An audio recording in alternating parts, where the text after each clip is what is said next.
Hey, what's happening, Disney viewers? Me, the Guy01, and welcome to this week's Versus episode on the Walkthrough channel. This week, it's Johnny Gargano against Kofi Kingston. It is our weekly birthday versus, and we actually had quite a few birthdays this past week, and we also got quite a few things to talk about, so we should probably jump right in. Firstly, we'll start off with the birthdays, and that song that was playing during the matchup screen was actually pretty fitting because it was Hulk Hogan's birthday. August 11th, he turned 71. I swear he's been like in his 70s for the past 10-15 years now, but okay. I guess he's only 1 year in to his 70s. Kofi Kingston's birthday was August 14th. He turned 43. Same day, August 14th, was Johnny Gargano's birthday. He turned 37. And then today, August 17th, is Paige, aka Soraya's birthday. She turns 32. So happy birthday to all those guys. And also this past week, and I think I actually missed this last week, I think it was technically last week this was, but this past week marked the 25th anniversary of Chris Jericho's WWE debut, back in 1999 when he debuted with the Millennium Clock, interrupting The Rock, and a legend was born. Yesterday we also had a passing that got brought up during SmackDown this past week, or I guess just yesterday. Alpha Anawahi, the uncle of Roman Reigns, passed away yesterday, August 16th, at the age of 81. And when they first mentioned it, I thought, because they had a video package for him on SmackDown, and for a second I thought it was a video package for Roman Reigns' father, who had passed away a few weeks ago. And I was like, oh, this is kind of weird that they're playing this again.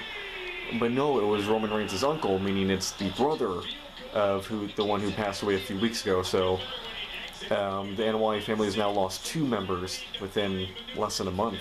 So, you know, all the respect to the Anawahi family right now, especially Roman. It's like, man, especially since like it was so close to each other. So moving on to Monday Night Raw. Raw began with Rhea Ripley calling out Liv Morgan and Dominic Mysterio, who then appeared in the crowd. Behind them emerged Damian Priest, who then went on to attack Dominic Mysterio. This then led to a match between Damian Priest and Carlito. The Judgment Day, of course, got interfered, attacking Priest. Well, actually, they came out and distracted him, or attempted to distract him. Damian Priest was able to overcome that and beat Carlito. Afterwards, then the Judgment Day attacked him, and then Rhea Ripley came out in order to help Damian Priest fight off the Judgment Day.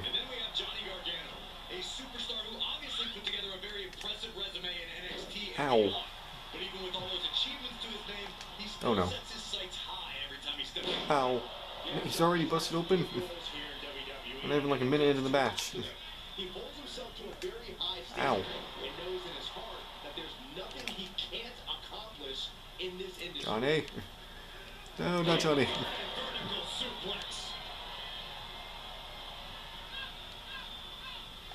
Oh, no, you don't. Oh. Next match saw Odyssey Jones beat a wrestler from the WWE Performance Center.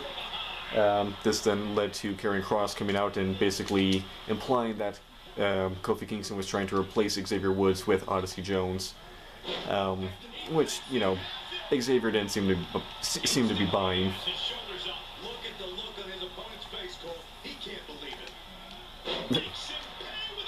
Okay, ow. I was about to say you missed, but then I missed real bad. Hiya. The Creed brothers beat Akira Tozawa and Otis. During the match, Ivy Nile attacked Maxine Dupree, which allowed the Creed brothers to take advantage of that distraction. Whoop. So it'll be interesting to see if Ivy Niles joins American Made, this new stable led by Chad Gable, or if this was just more of like a one-off thing and maybe a sign that Maxine Dupree is going to be breaking off and going into her own kind of singles feud against Ivy Nile, kind of breaking away from Otis and Akira, and kind of doing her own thing. But maybe not. We'll have to see.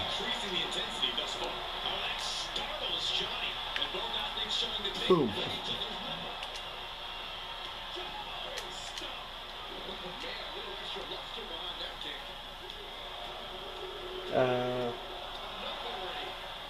Io Sky and Kairi.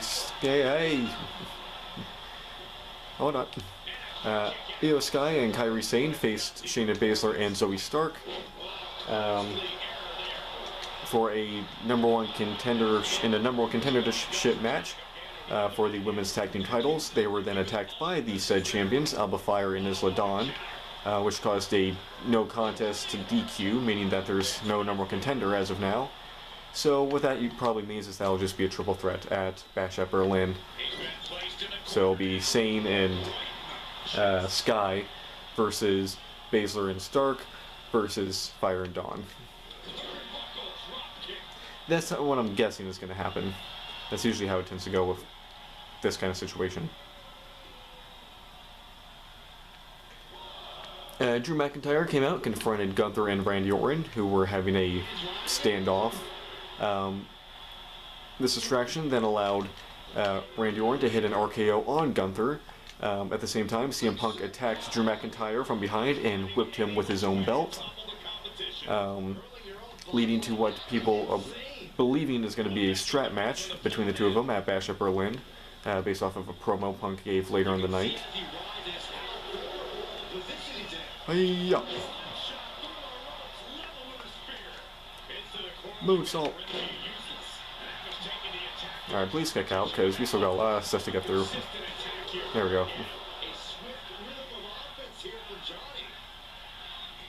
Bronson Reed beat The Miz in what was surprisingly a more competitive match than, you think it would be going into it. But Reed won in the end, which was never a doubt.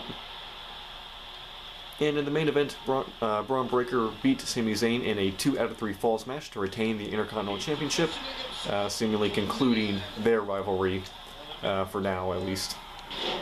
So we'll then have to see who Braun Breaker moves on to for his next feud.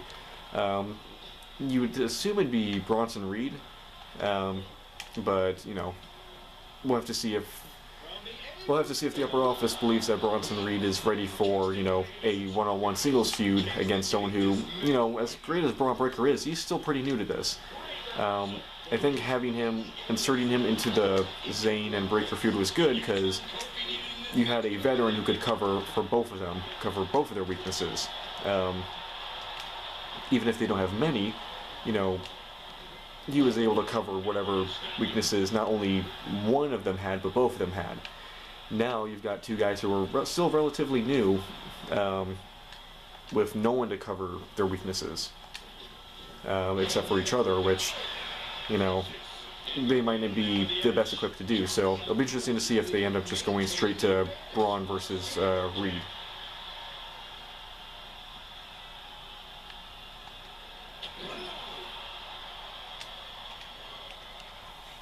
Moving on to SmackDown, Carmelo Hayes beat Andrade Cien Almas. Now it's 1-2 with Almas still in the lead.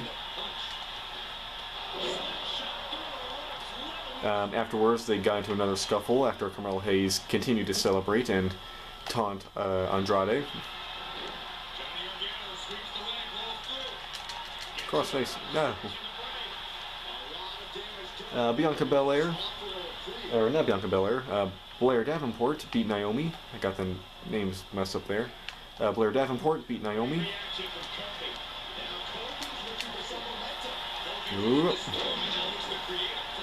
Kevin Owens beat Grayson Waller. After the match, Austin Theory and Grayson Waller ganged up on Kevin Owens, who was then saved by Cody Rhodes. Ow.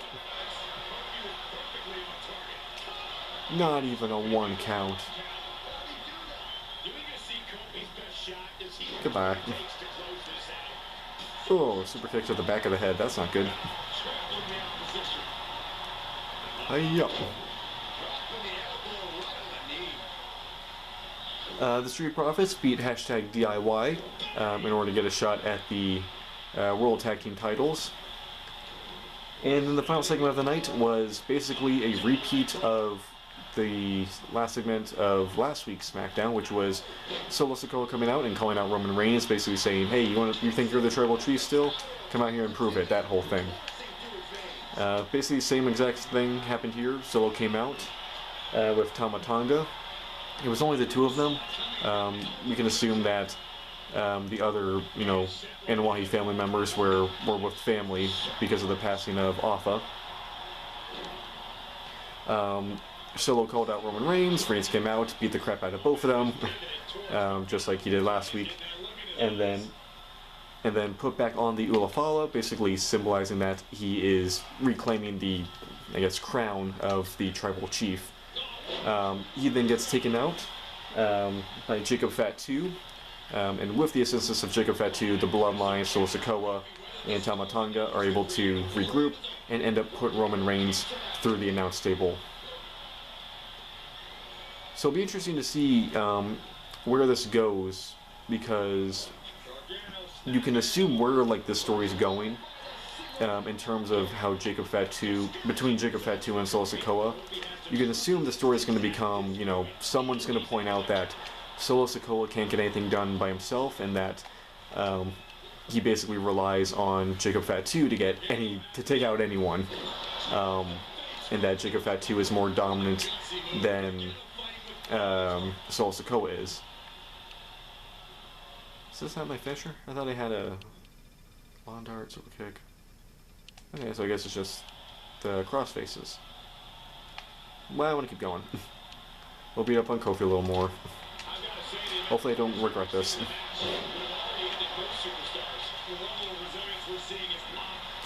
But yeah, we can see where this is going. I mean, it's the same story that we thought was going to come during the original Bloodline story, where someone points out that, Roman basically relies on everyone else in order to win matches and to take out people.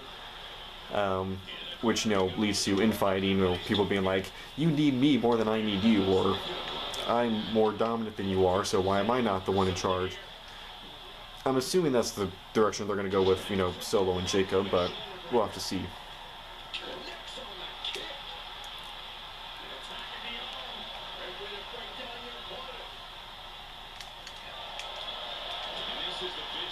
But yeah, that was Raw and SmackDown this week. Really just a lot of setting up future title matches. Setting up a lot of stuff for Bash in Berlin, which should be a surprisingly stacked event, with everything going on with it. A strap match between Punk and Drew, the world title match between Orton and Gunther, tag title matches. Should be a fun show.